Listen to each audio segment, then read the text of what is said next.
conseguir filmar isto. Isto era um projeto que eu já tinha na gaveta há alguns meses, eu tinha tido esta ideia por volta de abril, só que depois, por várias coisas, falta de tempo, falta de setup, as coisas acabaram o tempo acabou por ir passando e nós fomos adiando a realização deste primeiro episódio. Mas finalmente hoje está a acontecer, não é? Está a acontecer, não está, Cláudio? Pronto. Então, eu queria explicar também qual é que é realmente o objetivo destas conversas, se é que podemos chamar isto um podcast. Quando eu pensei nisto, o objetivo basicamente era criar uma plataforma, um local onde as pessoas pudessem consumir conteúdo de medicina dentária e com isso acabar por conhecer melhor a cultura da nossa empresa, da Esmalte Clinic, e também a nossa maneira de estar na profissão e a nossa maneira de atuar e os nossos valores enquanto profissionais.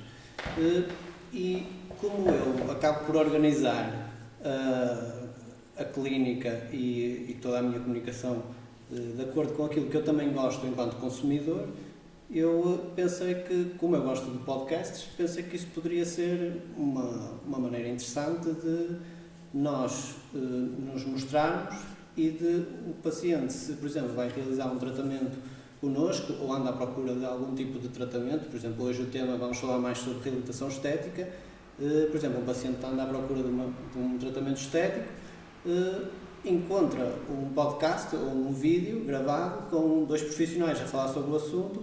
E então, quando for à consulta, já teve contacto com esse profissional, já o conhece mais um bocadinho. Já tem mais alguma informação. Exatamente, já tem mais informação, já vem mais informado e também se não gostar da maneira como o profissional colocou algumas coisas, também já nem sequer aparece, não é? Então eu acho que isso é interessante para mim. Eu gostava, por exemplo, se eu fosse um ortopedista, por exemplo, se visse que esse ortopedista tem um podcast a falar sobre um problema parecido com o meu, ou mesmo sobre outro tipo de problema, eu certamente iria assistir, iria perder meia hora, uma hora, o que fosse, a ouvir esse profissional a falar, porque isso ia ser interessante para mim.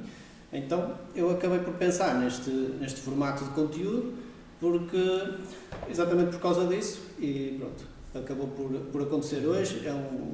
É um projeto agora para nós desenvolvermos durante este ano. E hoje resolvemos começar com o Ricardo, com o Dr. Ricardo, que é membro da nossa equipe. Fui a cobaia para começar. Exatamente, foi ele que foi arrastado para ser o primeiro. Isto é sempre estranho para nós porque nós somos médicos dentistas e não somos atores, nem estamos habituados a lidar com câmaras, nem somos jornalistas, não somos nada disso, mas pronto, o nosso objetivo é ser o mais informal possível na conversa, como já estávamos a falar disso há bocado quando a câmara estava desligada, e realmente para passar a nossa essência, os nossos valores, qual é que é a nossa ética, e também falar sobre mitos que existem na parte estética da medicina dentária, e vamos ver onde é que a conversa nos leva. Por isso eu se calhar começava por falares um bocadinho sobre de onde é que vieste, como é que a medicina dentária surgiu, como é que a reabilitação estética depois surgiu, que acaba por ser uma subespecialidade dentro da medicina dentária, não é? Que tem várias, e pronto, e vamos ver por onde é que isto vai. Sim senhor, então, o meu nome é Ricardo Araújo, sou médico dentista, trabalho na Esmalte Clinic contigo. É um projeto relativamente recente, mas que tem corrido muito bem. Sou de cá de Guimarães, sou guimaranense, nascido e criado, fiz aqui toda o meu percurso académico, a minha família é toda de cá. E a medicina dentária para mim começou muito cedo, e até uma história engraçada, começou muito cedo enquanto paciente. Eu fiz ortodontia muito cedo, e então foi uma experiência espetacular para mim. Adorei toda a envolvência, a clínica, o médico, as assistentes, tudo para mim foi uma experiência espetacular. E criou ali em mim um bichinho que eu dizia muitas vezes à minha mãe e ao meu pai: gostava de ser como aquele doutor, quando fosse grande gostava de ser como aquele doutor. Mas E então assim tinhas foi. que ir para a ortodontia, ser assim. Não, por acaso depois na faculdade desviou-me completamente, Sim, sim, continua. mas na altura gostava muito daquela envolvência toda. Opa, e o bichinho foi crescendo e a dada altura já na escola dizia aos professores que queria ser dentista. Pá, os professores até ficavam meio, dentista, queres Mas ser isso com que idade? Que idade tinhas? Pá, tinha 13, 14 anos, foi quando, Sim, foi quando coloquei o aparelho. Entre para o secundário já tinha muito formatada até essa ideia, sempre formatada a ideia da medicina dentária, e assim foi, segui esse caminho, terminei o secundário, entrei na universidade, estudei na CESP, em Gandra.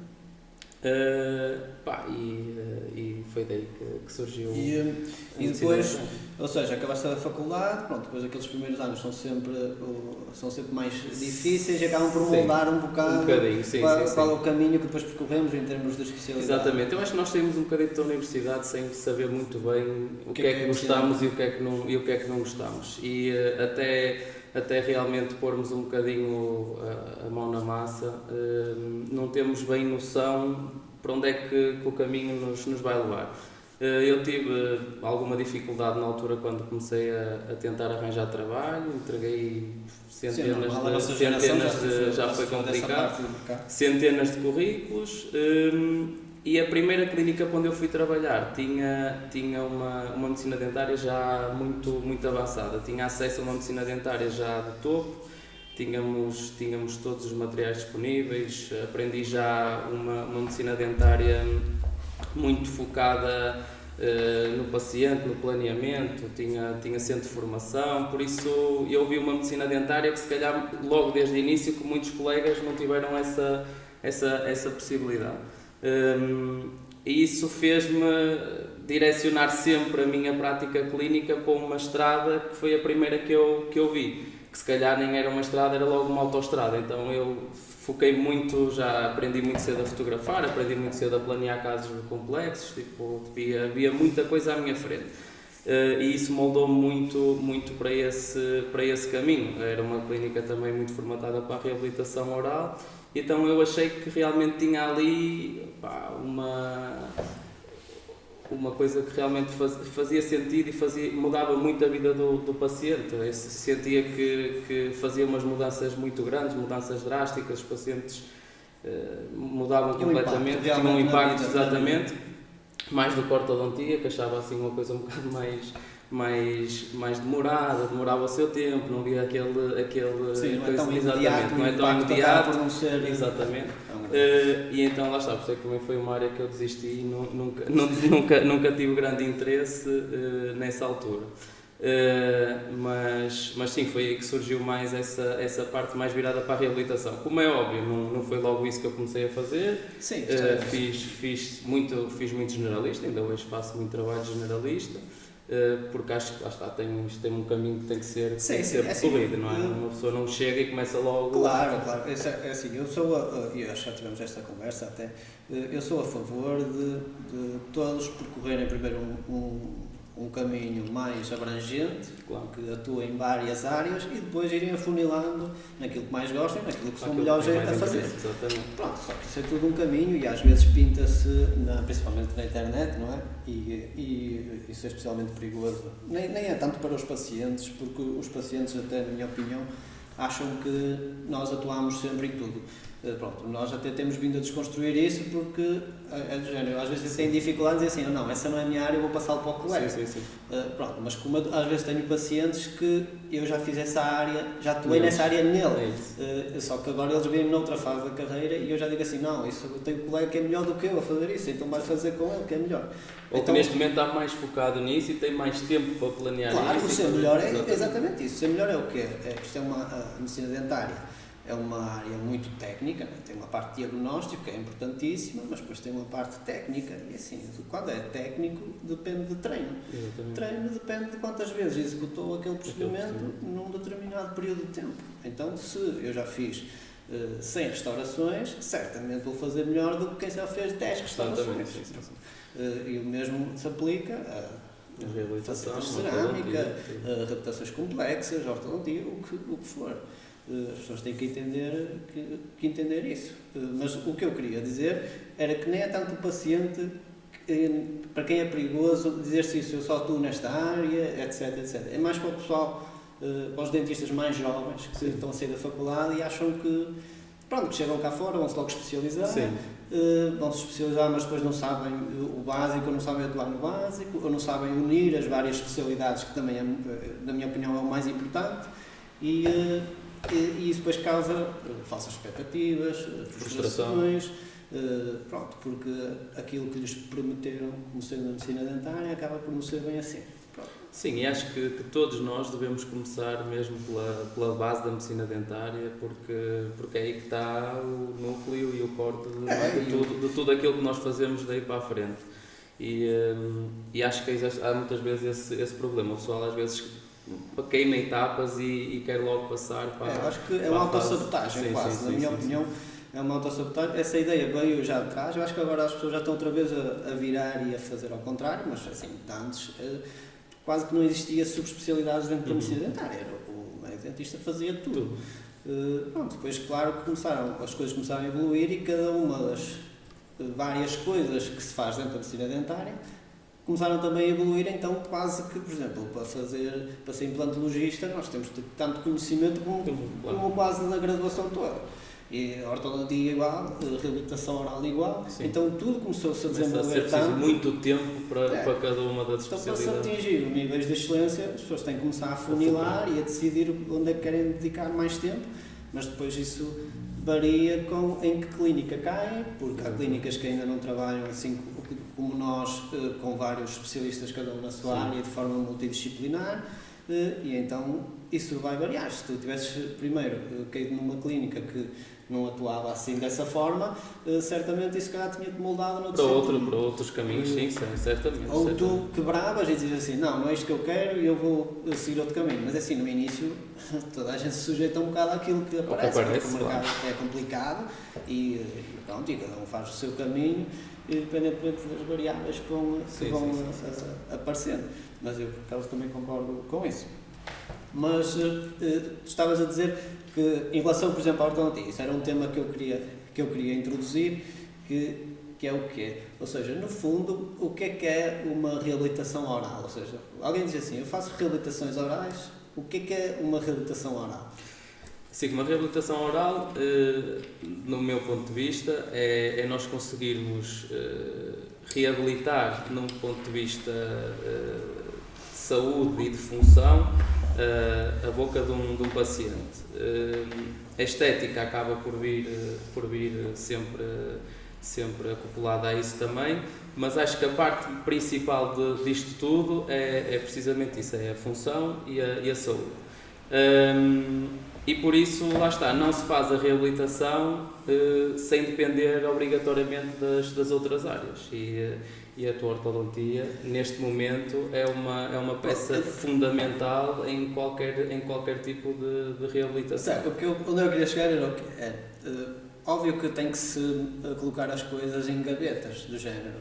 O que é reabilitação oral, o que é ortodontia, exatamente. O que é disfunção, pronto, o que é a parte de tratar cáries, etc, etc.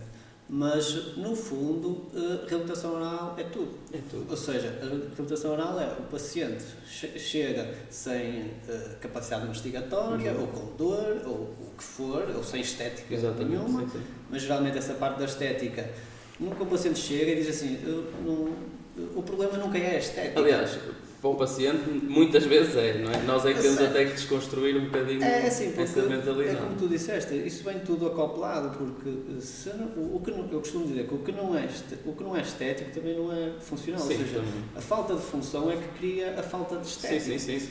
Por exemplo, alguém que tem os dentes com apinhamento. Na maior parte das vezes existe ali algum tipo de disfunção, não quer dizer que tenha dor nem nada disso, não é isso, ou seja, nem quer dizer que quem tem dentes com apinhamento tem que fazer tratamento, não é isso que eu estou a dizer, mas não é a normalidade, ok? Exatamente. Ou seja, como não é a normalidade, também não é o mais estético, porque o ser humano tem o olho e a natureza, se sai fora da norma, nós estranhamos, parece um jeito estético.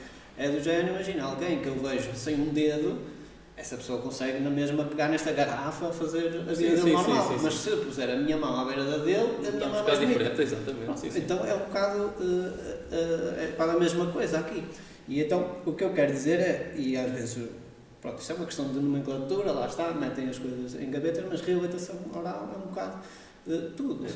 Envolve as áreas todas, praticamente, da medicina dental. Agora, o que é que acabamos por dizer, por exemplo, onde tu acabas por atuar? Acabas por atuar, fazes restaurações em cerâmica ou em outros tipos de materiais, de forma a devolver a função. É um bocado Exatamente, é um bocado isto. Esta parte, essa é mais a parte em que eu estou focado, mas lá está, a reabilitação acaba por funcionar como um todo. Eu não consigo reabilitar nada sem ti, sem um implantologista, no caso de haver uma falta de dentes, sem um periodontologista, no caso de haver uma doença na parte gengival, sem um médico de clínica geral que me resolva as cáries, que me faça as estatarizações, que ponha tudo para nós conseguirmos atuar nas diferentes áreas. E por isso é que um paciente que procura, por exemplo, a nossa clínica e que precise de uma intervenção e precise de reabilitar a boca toda, é quase como uma escada. Começa na parte generalista e vai escalando a escada, depois passa pela pério, tem para ter a gengiva de forma saudável, ter ali o osso de forma saudável, para poder se calhar pôr um aparelho contigo,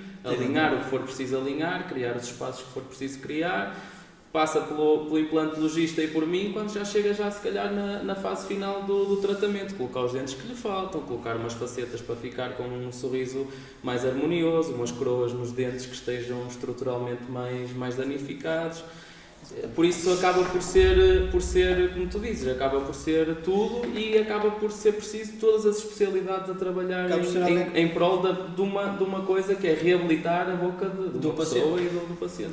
Ou seja, acaba por ser alguém que vai também, óbvio que vai fazer também uma das partes, não é? Que é preciso, sim. mas que também serve como um agente de união entre as várias. E isso até é uma discussão que eu às vezes tenho com os colegas, alguns, nomeadamente reabilitadores, que é o paciente que vem nesse estado, óbvio que pronto, tem dentes, não estamos a falar dos dentes sim.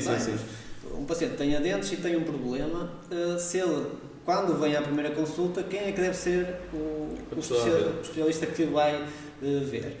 Pronto, e eu tenho a opinião de que esse especialista deve ser o ortodontista.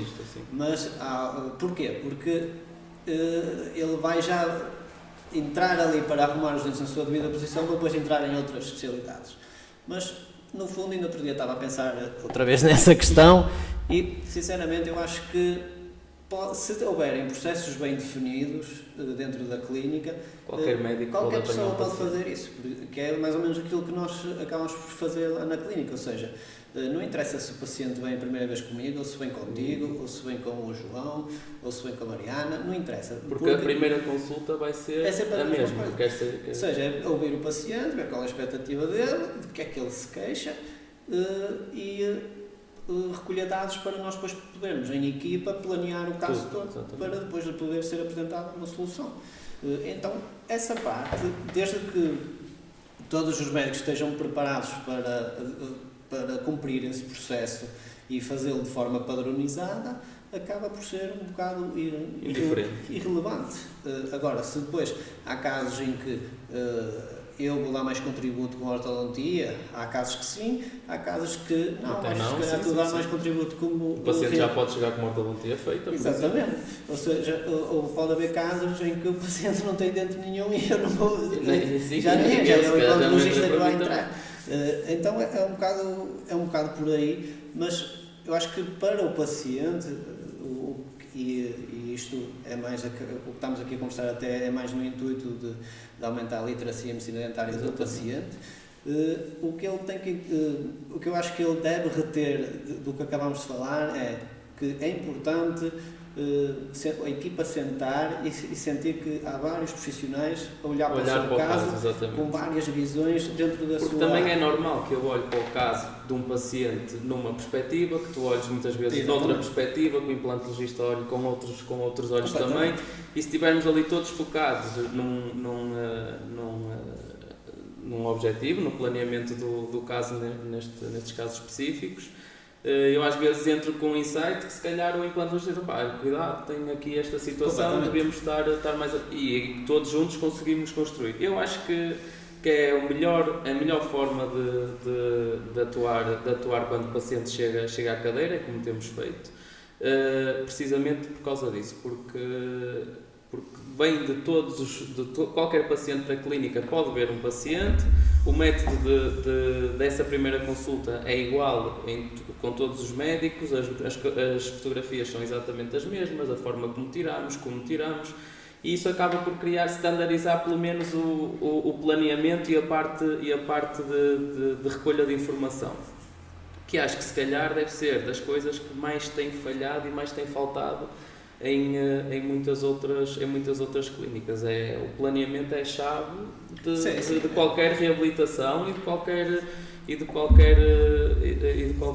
plano de tratamento.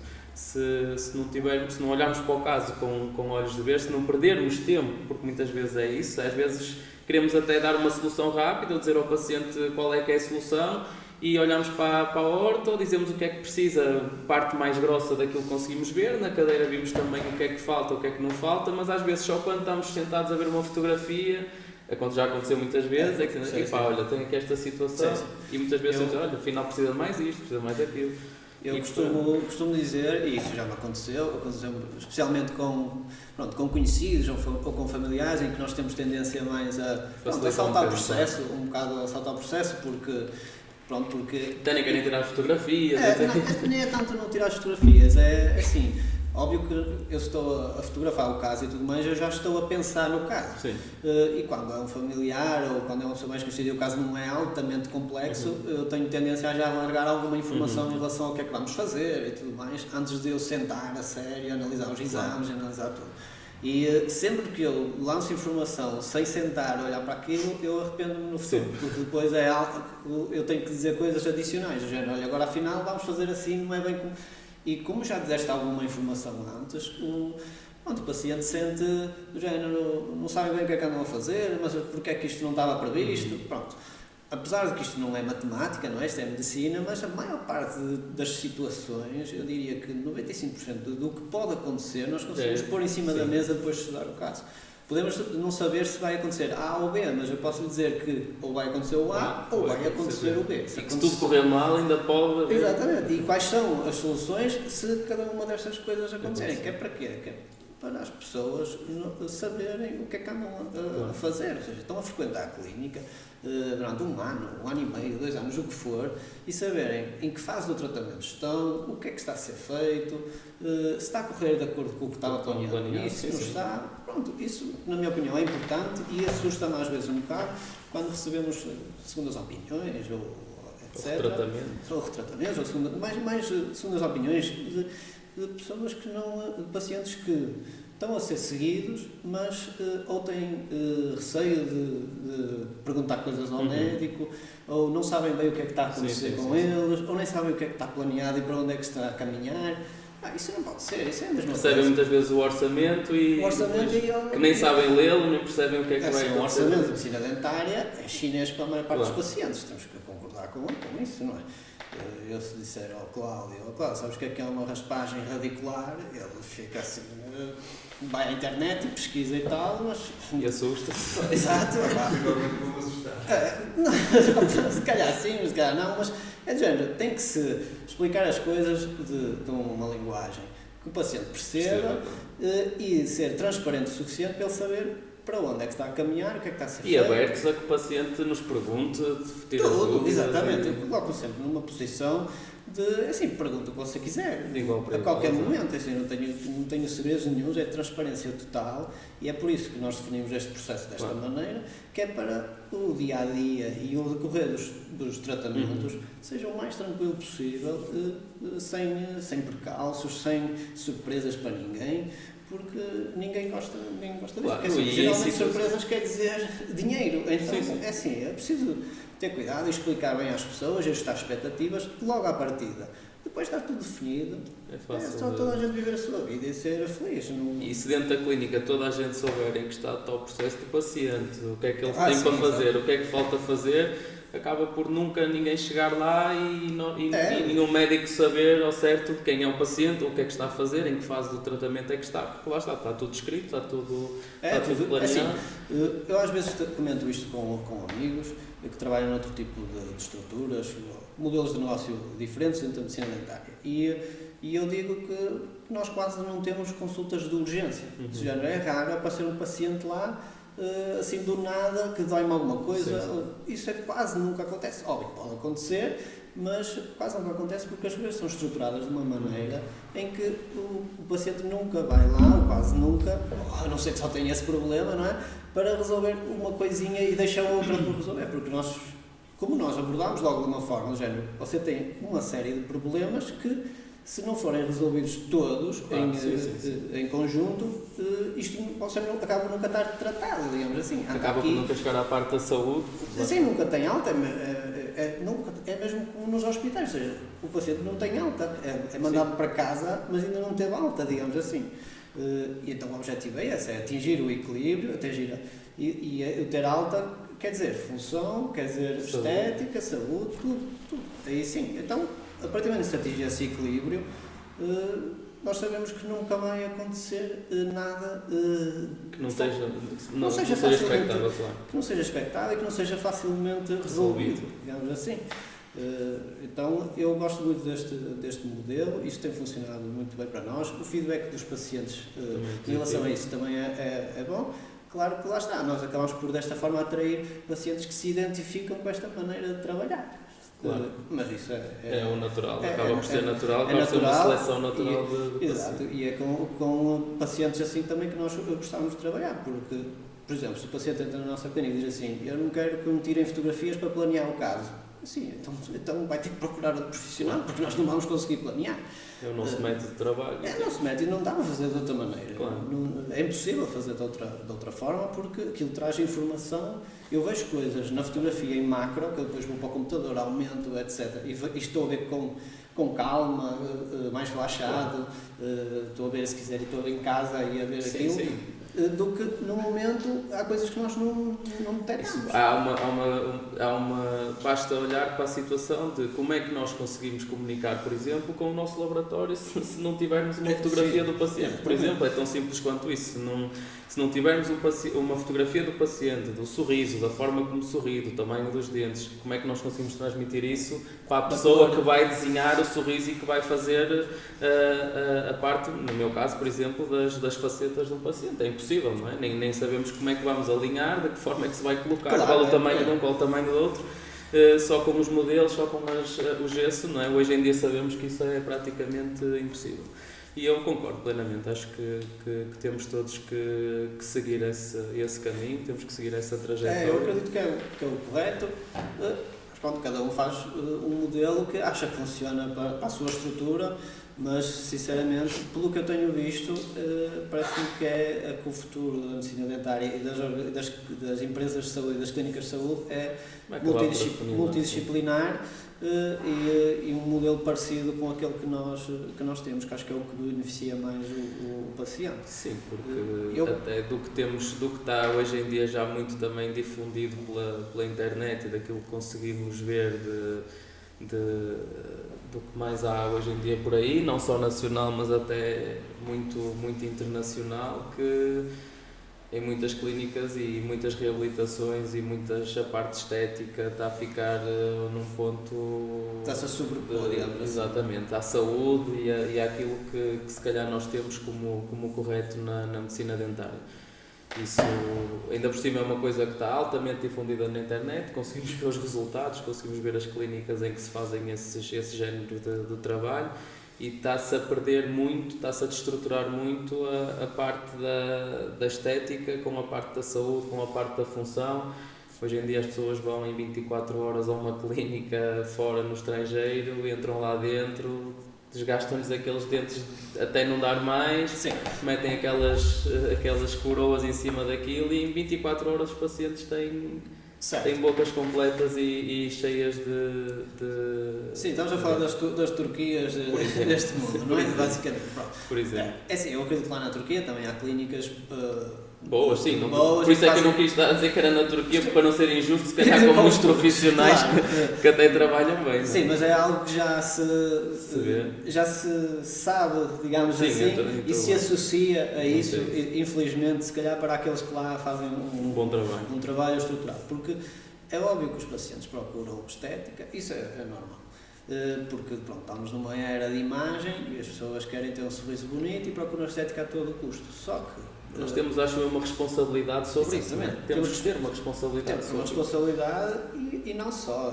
Isso são, são negócios e empresas estruturadas apenas para lucro. Isso não é uma empresa de saúde, digamos assim, que atua Sim. na área da saúde.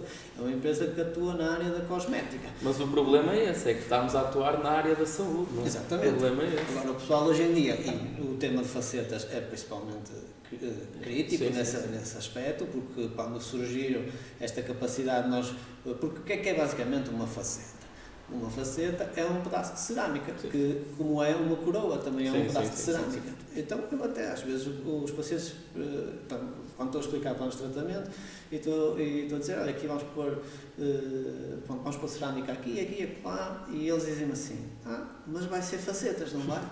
E eu digo assim, vamos pôr cerâmica, se eu vi que é um caso para faceta, vamos pôr faceta, ou seja, se aquilo que eu preciso alterar no dente não for assim tanto, vai ser faceta. Se aquilo que eu precisar de alterar no dente for mais, vai ser coroa, ou seja, isso para si é irrelevante se é faceta ou se é coroa. Claro. Nós vamos restituir o formato do dente e a estrutura do dente, colando a cerâmica, entre aspas, a cerâmica no dente em si. Agora, o que depois estão a fazer nessas clínicas aí é fazer aquilo que se faz se calhar durante um ano Em 24 horas ou 24 48 ou o que seja. E então aí basta dizer estes timings para as pessoas perceberem que não dá para fazer Tudo bem. aquilo que nós estivemos a dizer até agora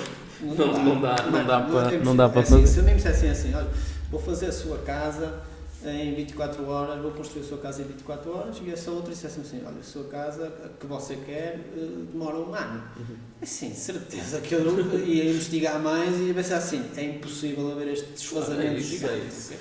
E eu acho que é esse até o ponto-chave que nesta situação toda, que é um bocadinho o papel que o paciente tem que ter quando anda à procura de um sítio para fazer os seus tratamentos. Acho que hoje em dia, com a internet, veio abrir qualquer empresa e qualquer clínica, neste caso é uma porta aberta, não é? Com a internet. Temos casos, temos os médicos que vão tratar, no site tem o currículo do médico, está tudo disponível. Hoje em dia não era como antigamente, ir às páginas amarelas ou ouvir a vizinha que tinha ido a fulano tal e que gostou muito. Não, hoje em dia qualquer clínica tem a porta escancarada. E eu acho que isso faz parte mesmo daquilo que o paciente tem obrigatoriamente que fazer. Que investigar, não é? Investigar, exatamente. Procurar, ver os resultados, pedir opiniões. Acho que pedir-se uma segunda opinião, uma terceira opinião também é uma coisa que deve fazer. Eu digo isso muitas vezes aos meus pacientes. Acho que vocês devem procurar segundas opiniões, devem procurar outros orçamentos e conhecer outros médicos, que às vezes pode simplesmente... A forma como eu explico, a forma como tu explicas, o paciente simpatizar mais contigo, gostar mais da tua confiança, gostar mais da forma como tu expuseste o assunto. Agora, eu digo-lhes sempre, exatamente isso também, não em relação aos timings, mas muitas vezes em relação aos preços. Se vocês vão a um sítio que vos fazem um orçamento que ronda 1000 euros, vão a outro que ronda 1200, vão a outro que até é 900 e vão a um que é 350, claro, alguma coisa não está bem, tem que soltar aí logo uma bandeira vermelha porque alguma coisa aí não está certo. Primeiro porque não há almoços grátis, não é? É isso. Ou seja, se a média desse valor do que ele viu era à volta de 900 mil, não é, se aparece alguém a vender aquilo a 300, a margem de lucro está a ser a mesma. Sim, ou seja, está-se a poupar em algum lado. Ou se está a poupar. Ninguém descobriu uma fórmula mágica para fazer o tratamento, nem nós nos juntámos todos enquanto médicos dentistas e dizemos, olha, vamos estabelecer um preço e é 1000 euros. Não, isso não acontece. Por isso é que os preços vão variar dentro de um espectro normal, exatamente. Dependendo da estrutura, dependendo da clínica que for, da zona do país que é muitas vezes, Mas a partir do momento em que entra em valores que são muito baixos ou que estão muito dispares daquilo que é o normal, eu acho que o paciente nesse aspecto tem que pelo menos desconfiar um bocadinho e tentar perceber porque é que aquilo é tão barato e porque é que nos outros sítios não é. E é muitas vezes aí que essa investigação tem que ser um bocadinho mais aprofundada e não ir só porque ali é mais barato ou porque a diferença de preço é muito grande, porque muitas vezes chegam-nos à nossa clínica ou ao nosso consultório, mas fulano ali em sítio tal fizeram um preço. Para nós até é difícil às vezes de justificar como é que isso acontece, não é? Assim, a definição de preços depende de muitas variáveis, não é óbvio, não é? Materiais, estrutura, custos operacionais da empresa, mas é como tu dizes, nunca vai variar assim de forma absurda. Claro. Agora, o que eu acho que faz os pacientes neste caso, e isso foi também culpa um bocado dos médicos dentistas, o que os faz procurarem as coisas desta forma, ou seja, apenas pelo preço, muitos deles, felizmente há muitos que também não o fazem, que têm outros fatores ao barulho, mas aqueles que procuram só por preço, eu acho que é porque eles olham para isto como um produto, ou seja, eles pensam assim, eu tenho que, por exemplo, imaginando que já sabem mais ou menos qual é o tratamento que têm que fazer, imaginando, por exemplo, que querem fazer um tratamento, precisam de um tratamento com facetas, e precisam de X facetas e X dentes. Então eles olham para aquilo como um produto, do tipo, eu preciso de comprar 6 facetas. Exatamente. Enquanto que não é assim na saúde, porque isto é um serviço, não é um produto, ou seja, quem compra as facetas somos nós, que compramos ao laboratório, que tem um prótese que eles vai confeccionar. Agora, o que eles estão a comprar é um serviço e isso já muda tudo, porque se estou a comprar um produto, a mim não me interessa, porque imagina, eu vou comprar um telemóvel à Vorten, se eu encontrar o mesmo telemóvel à venda na rádio popular, sabes que é exatamente o mesmo produto. Exato, tu vais aproveitar. Exatamente. Eu vou comprar, porque é o mesmo produto, não vai variar nada. Agora, se for souberes que estás a comprar um telemóvel, mas não sabes que telemóvel é que estás a comprar, e num sítio um custa 1000 ou custa 600 e no outro sítio custa 120, aí já é diferente. Eu sei que o outro telemóvel não vai ser tão bom. Pronto. É isso que às vezes que eu digo. Nem podemos pôr de outros termos. Há uma grande probabilidade de não ser tão bom. Okay? Exatamente. Acho que assim acaba por ser mais correto. Mas esta questão de produto, serviço e de as pessoas terem esta percepção, a opinião pública ter esta percepção, isto é culpa maioritariamente das gerações anteriores de médicos dentistas que vieram comunicando como eu faço implantes dentários, eu faço facetas, eu coloco aparelhos e faço tratamentos ortodônticos. Pronto, então as pessoas criaram na cabeça delas que é isso que elas estão a comprar, que não estão a comprar o serviço, estão a comprar as facetas, estão a comprar os implantes, em vez de pensar assim, estão a comprar o tratamento.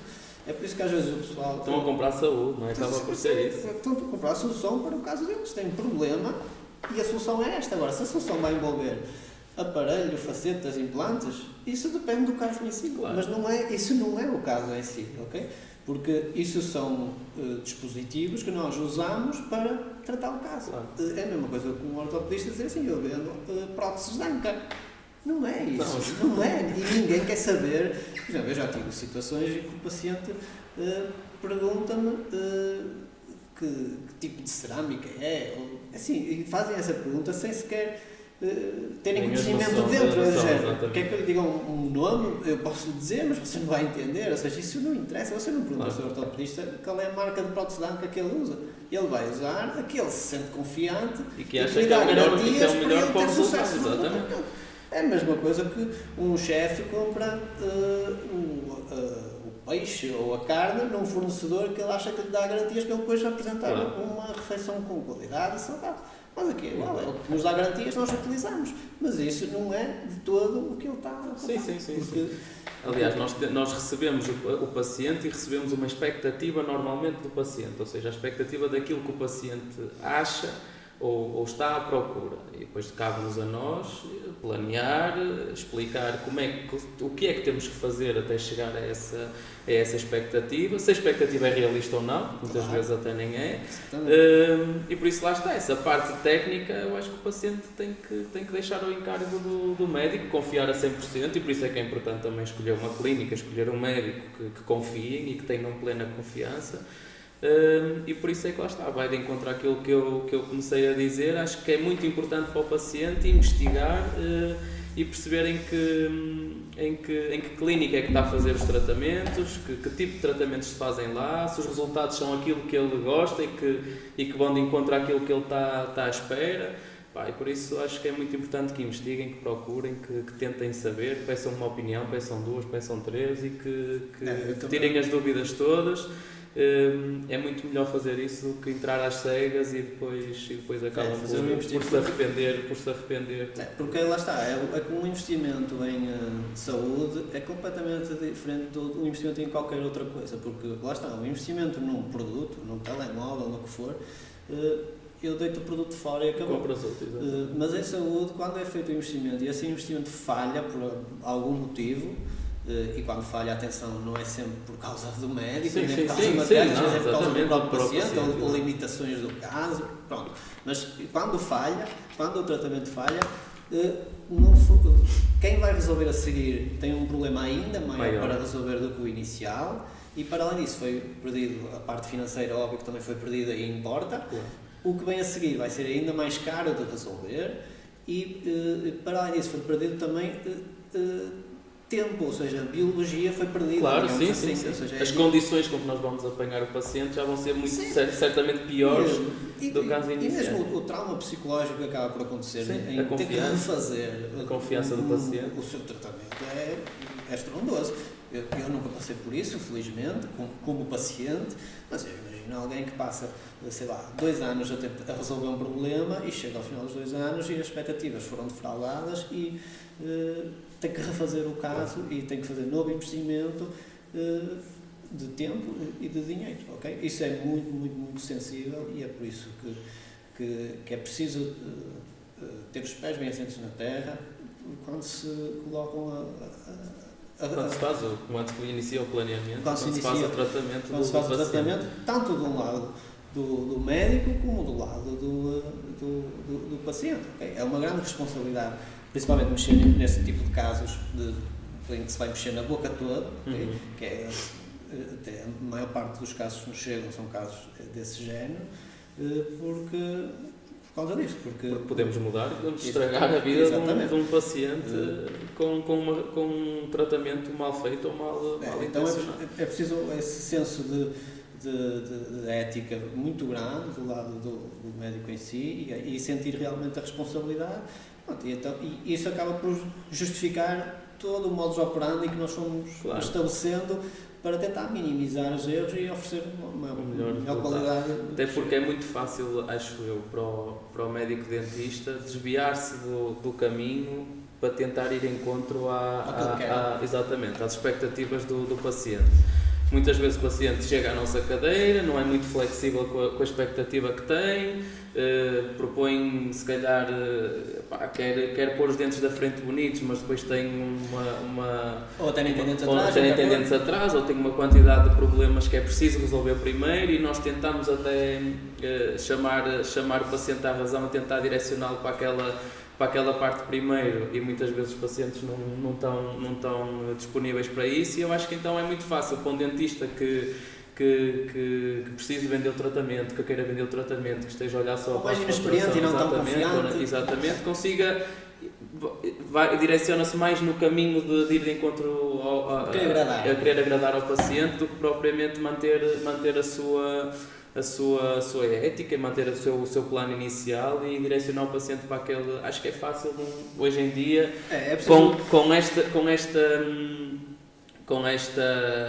com a quantidade de clínicas que há, com a competitividade entre clínicas, é muito fácil às vezes nós não queremos perder o paciente, não queremos deixar que ele vá bater à porta do lado e por aí fora.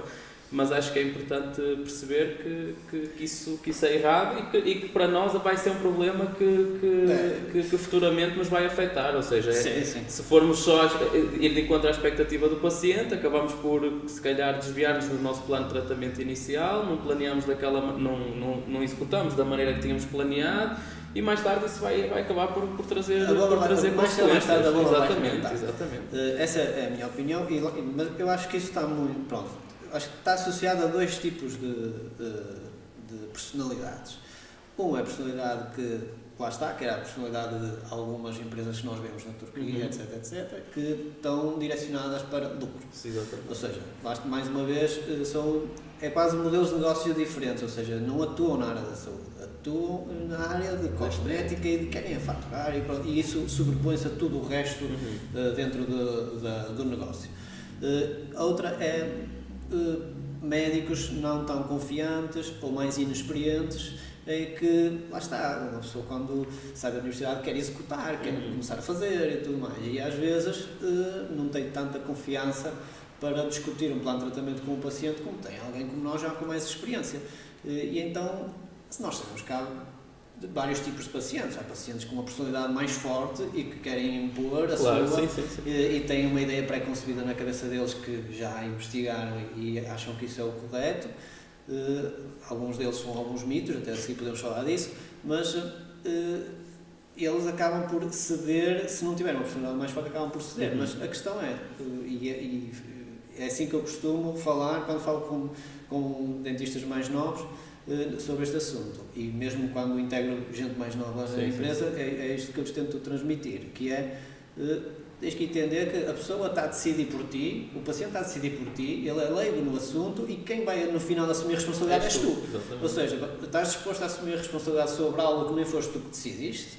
Isso, eu acho que isso deve bater na cabeça das pessoas, dos médicos, porque eu estou disposto a assumir a responsabilidade de algo, de tudo o que fui eu que decidi. Claro, isso eu assumo sem stress nenhum e sem qualquer problema.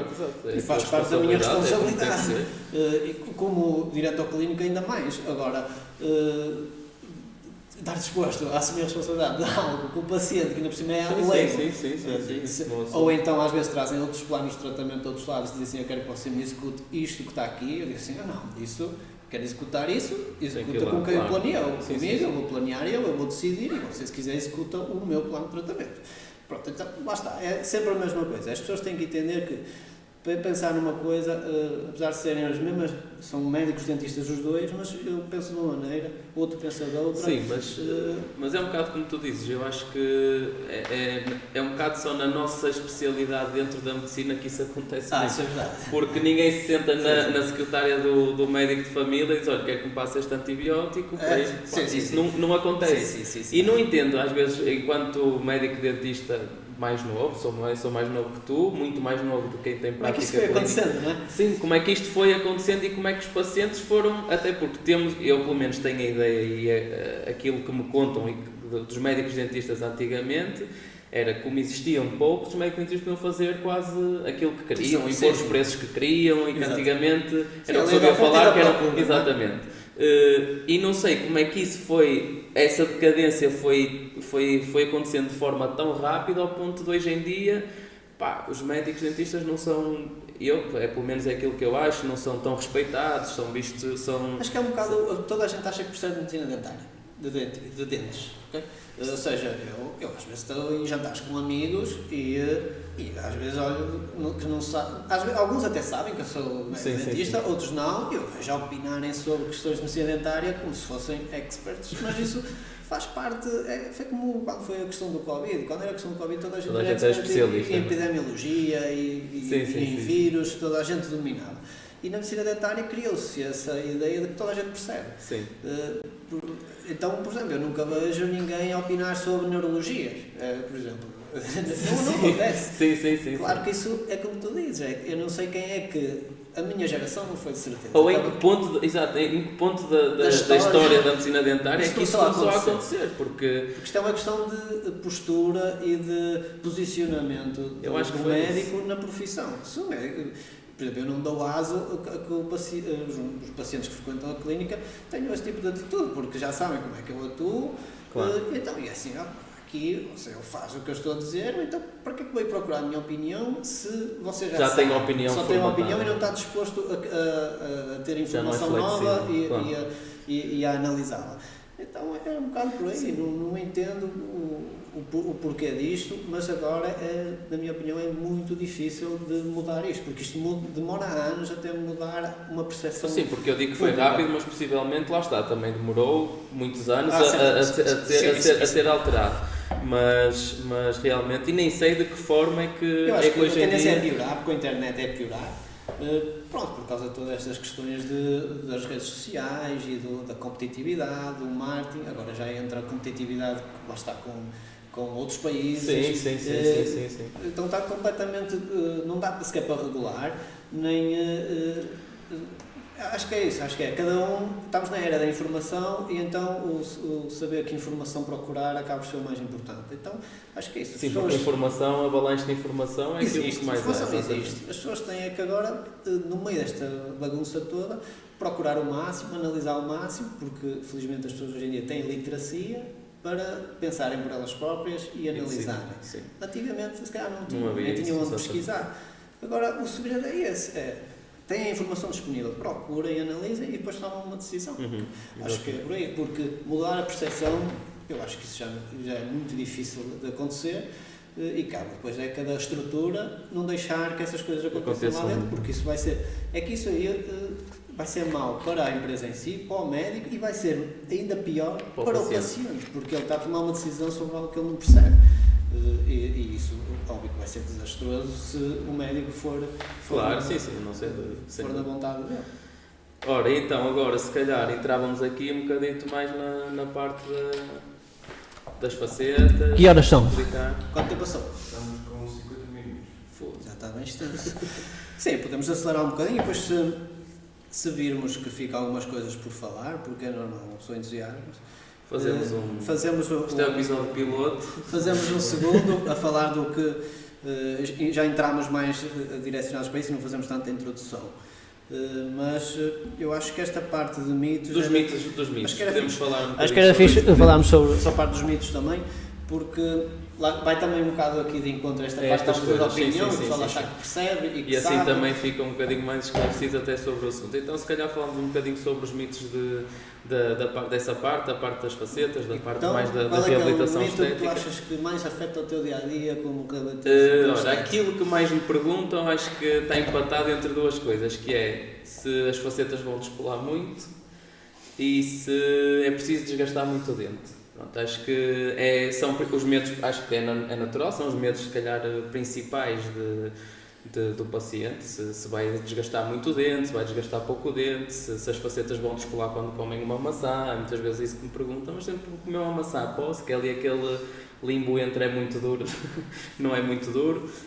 Aquilo que eu costumo explicar aos pacientes é que a faceta é uma capa, uma película quase, muito fininha de cerâmica, que é colada, é aderida sobre o dente e que vai alterar a forma, vai alterar a cor e vai ajudar também muitas vezes na própria função do dente. E é uma coisa muito, muito, muito frágil, que se nos cai ao chão durante a consulta parte automaticamente, mas que a partir do momento em que é colado ao dente, fica quase como sendo uma estrutura que pertence àquele dente. E então vai-se comportar o dente em si, a faceta sobre o dente e toda a estrutura dentária vai-se comportar como um dente praticamente normal. Por isso, o que eu tento explicar, e acho que é a maneira mais fácil de explicar, é tudo aquilo que possa partir um dente, pode partir uma faceta. Se podemos trincar uma maçã com os nossos dentes, vamos poder trincar uma maçã com uma faceta. Se comemos um pão à dentada, vamos poder comer um pão à dentada com uma faceta. Agora, tudo o que seja hábitos parafuncionais, hábitos de trincar canetas, roer as unhas, trincar coisas duras como ossos, como todas essas coisas, tudo o que seja perigoso para o nosso dente vai acabar por ser perigoso para uma faceta e pode criar, quer desde descolar a faceta, até chippings da faceta, que são lascadelas ou algumas fraturas, ou até fraturar o próprio dente e a faceta continuar lá, que é o que até se vê muito. E por isso acho que não há necessidade de ter esse medo. Daí que... Mas porquê é que achas que as pessoas têm esse receio? Ou seja, se isso... Eu acho que isso vem, lá está, de tratamentos que não foram possivelmente bem executados.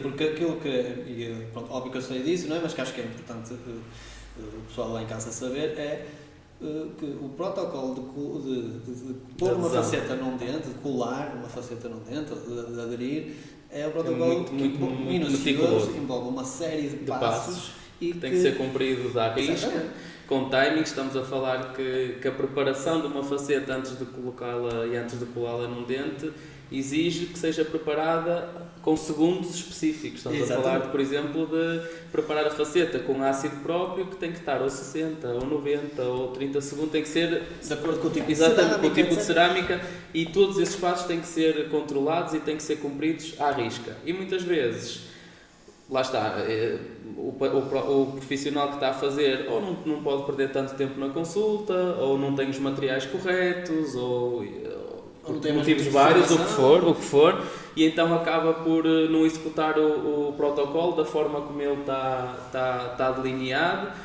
e isso traz consequências catastróficas, não é? Facetas que descolam, facetas que até porque acho que é mais provável tu fraturares uma faceta do que propriamente uma faceta descolar. Exatamente.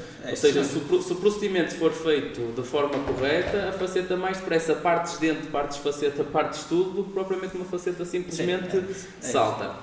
O que me chateia no meio disto é que está-se a querer normalizar o facto, isso mesmo, ou seja, há profissionais que estão a passar a ideia para a opinião pública de que para se autoprotegerem em relação aos próprios erros e para se desresponsabilizarem, de que uma faceta pode sair íntegra e depois é só ir lá e ele cola a mesma faceta outra vez. Sim. É assim, podemos dizer daqui, eu acho que se calhar nunca ninguém disse isto desta maneira, mas isso aí é uma treta. Okay?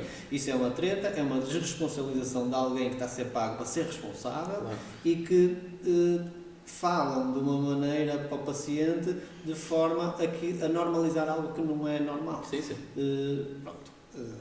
Por questões meramente monetárias. Sim. Isso é preciso ser dito e é preciso que as pessoas tenham essa ideia.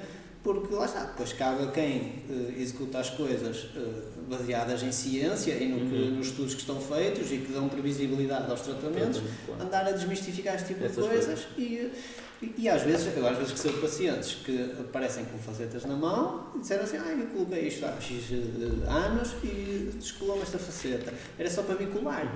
É assim, e eu tenho dificuldade em explicar àquela pessoa que aquilo não é normal e que tem que refazer.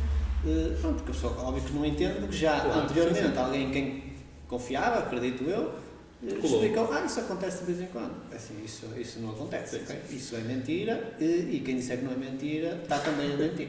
E por isso acho que esse mito acaba por que ser aqui um bocadinho desfeito e é assim que costumo explicar aos nossos pacientes. O outro, em relação ao desgaste. O desgaste, pronto, a relação do desgaste também entra aqui depois um bocadinho numa parte mais técnica, não é? Está mais relacionado, a quantidade que precisamos de desgastar é fácil de explicar e acho que toda a gente consegue acabar por perceber e é assim que mais uma vez eu acabo por explicar também aos pacientes. Ou seja, o desgaste que nós temos que dar ao dente é pura e simplesmente o desgaste que vamos precisar para a peça que vamos colocar no dente, ou seja, se for um dente que nós precisemos de o aumentar muito, a peça vai ser mais grossa e o desgaste acaba por ser menor do que aquilo que precisamos.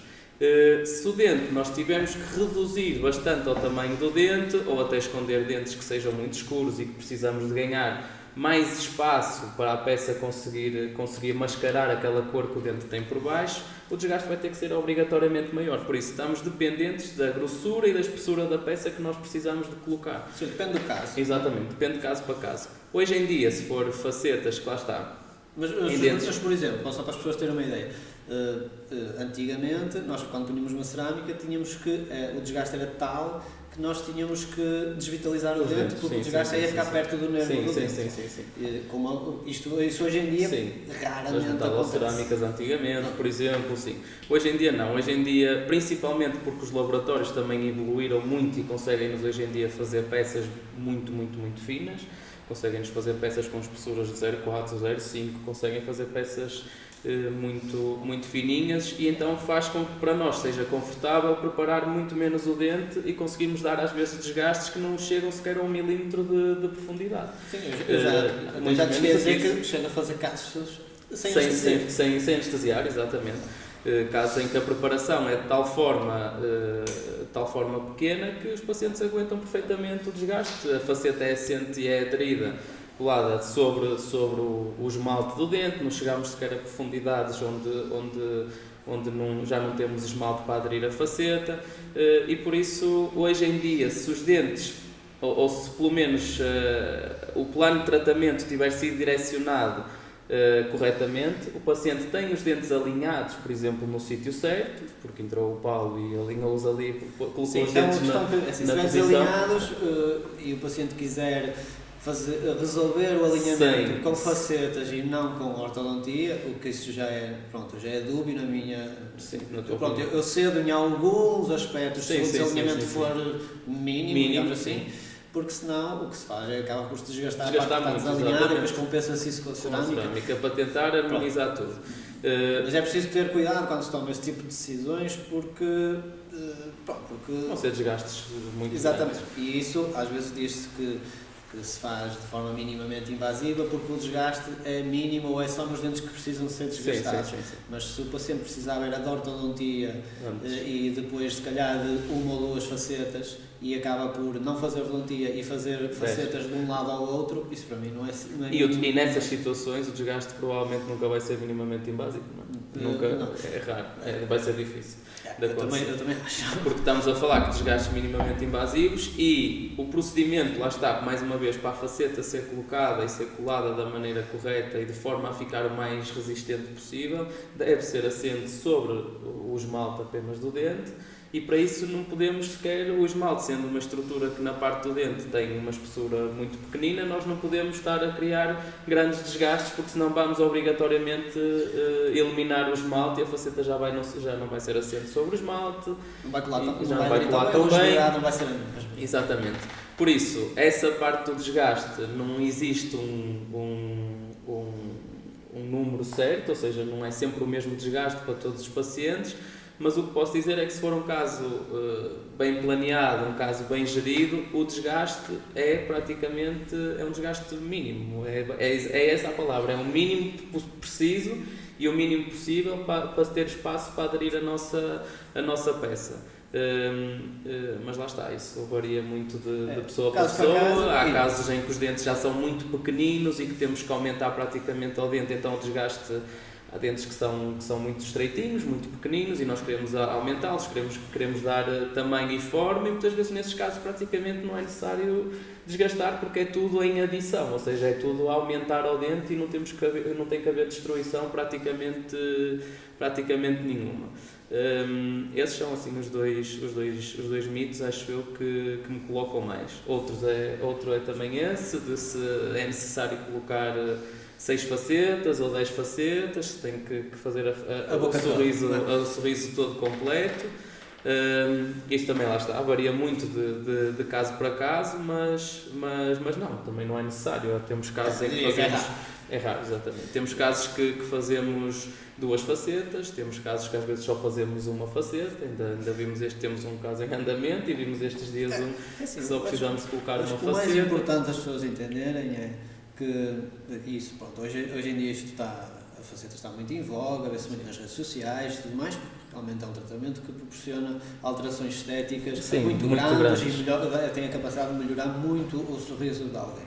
Mas é preciso entender que tem que estar bem indicado, ou seja, não é algo que se pode ir... Eu acho que o objetivo principal é nisso que eu me foco muito, é tentar copiar aquilo que a natureza já nos deu, ou seja, tentar criar uma estética, tentar fazer uma harmonia no sorriso de uma pessoa, mas de forma natural. E se tem os dentes lá para trás bonitos e com uma cor bonita e que encaixam bem no sorriso e no perfil da paciente ou do paciente, não há necessidade de estarmos ali a desgastar dentes que não têm essa indicação.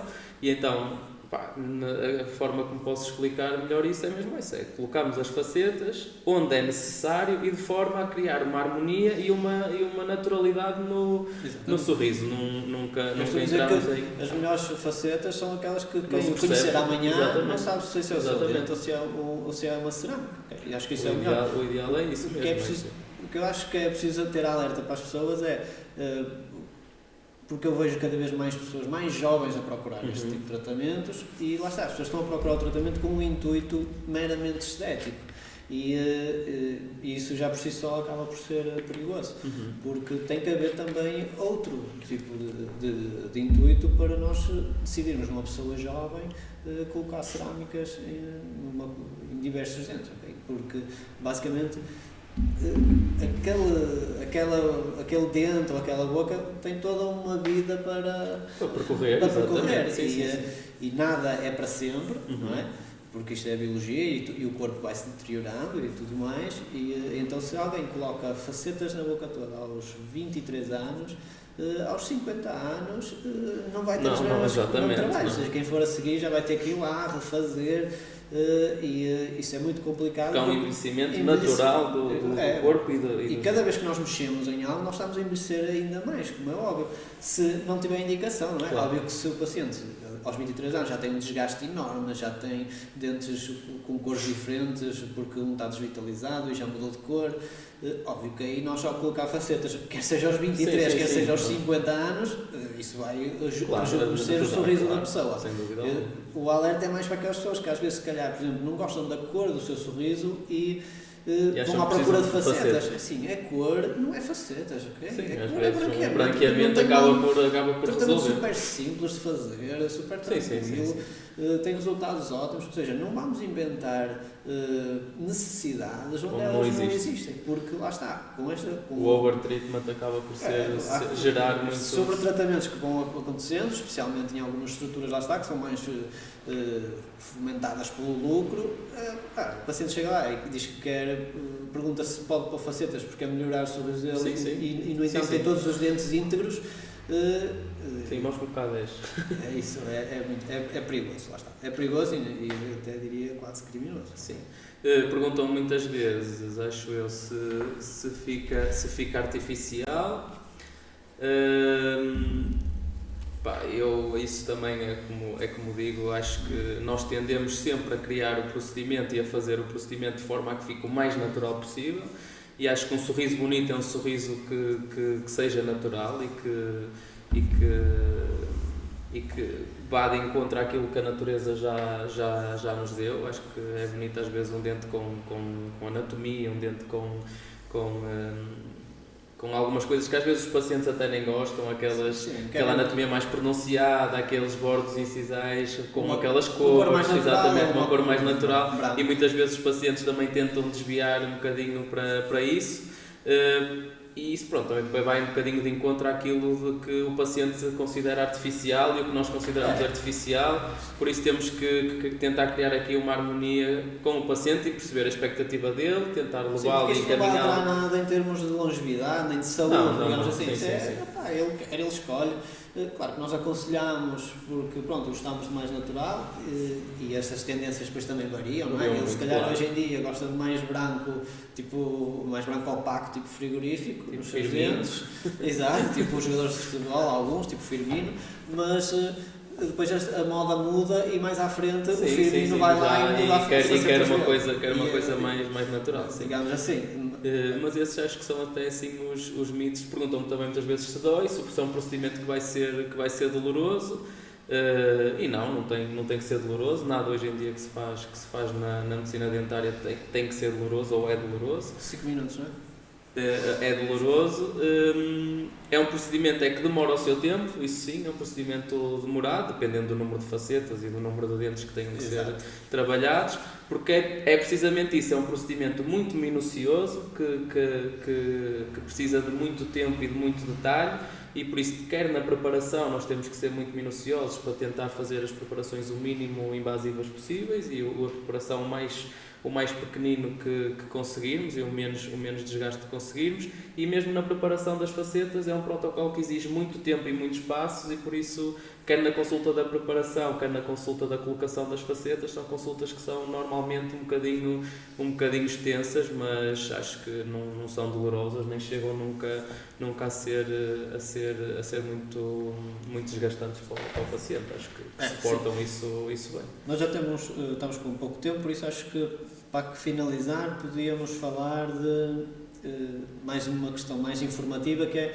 qual é que é o fluxo, o workflow ou seja, um paciente, imaginando óbvio que tem indicação, não é? O paciente procurou, tem indicação para facetas porque tem desgastes ou tem os dentes, este dente tem uma cor e está desgastado em relação àquilo. Okay. Já planeamos o caso e já sabemos que o paciente precisa de colocar facetas. Chegamos à conclusão que o paciente vai precisar de fazer um tratamento de facetas no maxar superior, por exemplo, 8 facetas. Ok, o protocolo nesse caso passa primeiro por fazer um protocolo fotográfico, para usarmos para fazer o planeamento do sorriso do paciente. Esse é o primeiro passo. Juntamente com os nossos técnicos, nós desenvolvemos aquilo que achamos que será a forma, nesta fase será mais direcionado para a forma daquilo que queremos desenhar do sorriso da paciente. E juntamente com o técnico criamos uma maquete, uma forma de mostrarmos ao paciente em boca como é que aquilo vai ficar. E essa é a primeira consulta, é a consulta que nós chamamos a consulta de mock-up. Que nós colocamos a maquete na boca do paciente, o paciente retira a maquete, tiramos umas fotografias, mostramos como é que fica e é nessa fase que o paciente tem, juntamente connosco, de dar também a opinião dele, se gosta dos dentes daquela forma, se gostava deles mais compridos, mais arredondados, Pronto. E juntamente com o paciente nós aí normalmente mudamos ou alteramos algumas coisas, outras vezes nem é necessário alterar nada e damos seguimento para o segundo passo. A partir do momento em que o paciente aprova aquela maquete e aprova aquela forma dos dentes, nós avançamos para o segundo passo. O segundo passo é uma segunda consulta, que é a consulta da preparação dos dentes. Através, novamente, da mesma maquete, nós conseguimos delimitar logo o espaço que vamos precisar para colocar o dente daquele tamanho e naquela forma e por isso desgastamos o dente sobre aquela maquete para termos... Serve como uma guia para não desgastarmos nem a mais nem a menos daquilo que vamos precisar. Nessa consulta fazemos a preparação do dente e no final da consulta o paciente leva já dentes provisórios que são colocados também com aquela maquete para o paciente andar enquanto as facetas estão a ser confeccionadas. É nessa fase que o paciente tem que ter um bocadinho mais de cuidado enquanto utiliza os provisórios, tem que ter um bocadinho mais de cuidado a comer porque é um material que tem que ser removido com facilidade no dia da colocação das facetas e por isso é um material que também acaba por se soltar com facilidade se o paciente não tiver cuidado. Nós damos essas indicações todas ao paciente. E depois tem a consulta final, que é a consulta da adesão das facetas. E é mais ou menos passado quanto tempo? Mais ou menos 3 semanas, 4 semanas, dependendo do trabalho e do tempo de disponibilidade também dos nossos técnicos, ou se for casos mais complexos. Sim, mas normalmente é 3, 4 semanitas. O paciente regressa à clínica, fazemos a remoção da maquete e preparamos todo um campo, quase como se fosse um campo cirúrgico, para fazer a adesão das facetas, a colagem das facetas ao dente. E pronto, é um procedimento um bocadinho demorado por aquilo que já falámos da preparação das facetas em si, mas é um procedimento também relativamente simples. Logo nesse dia o paciente já sai com as facetas e depois nós costumamos chamar o paciente passado 15 dias para ver se existe algum excesso que ficou por remover ou para tirar umas fotografias para ver como é que está a correr a cicatrização, se o paciente está satisfeito, se tem conseguido, não tem dores, se está tudo dentro daquilo que é o natural. E se assim tiver, o paciente depois no final desse tratamento só tem que continuar a visitar-nos para fazer as consultas de controle normais, como se não tivesse facetas. Sim. A partir do momento em que as coloca, como todos os pacientes fazemos controles de 6 em 6 meses, normalmente, só para verificar se está tudo bem, fazer as limpezas, a destartarização e é um procedimento assim, relativamente simples. Ser feliz e sorrir muito. Pronto, acho que acabávamos por aqui, não é? Nós achávamos que se calhar até ia ser tempo a mais, mas ainda tivemos que acelerar aqui um bocado. Da parte 2. Ainda tivemos que acelerar aqui um bocadinho, por isso... Faz um filme. Pronto, pode ser que depois façamos outro com o Ricardo. Vamos ver quem é que será o próximo. Acho que é assim que o pessoal faz lá no YouTube, a dizer para o pessoal partilhar, não é? Meter like para chegar ao maior número de pessoas. Okay? Acho que correu bem. Sim, tendo em conta que não temos grande experiência atrás das câmaras. Nenhuma. Tu até já tens alguma.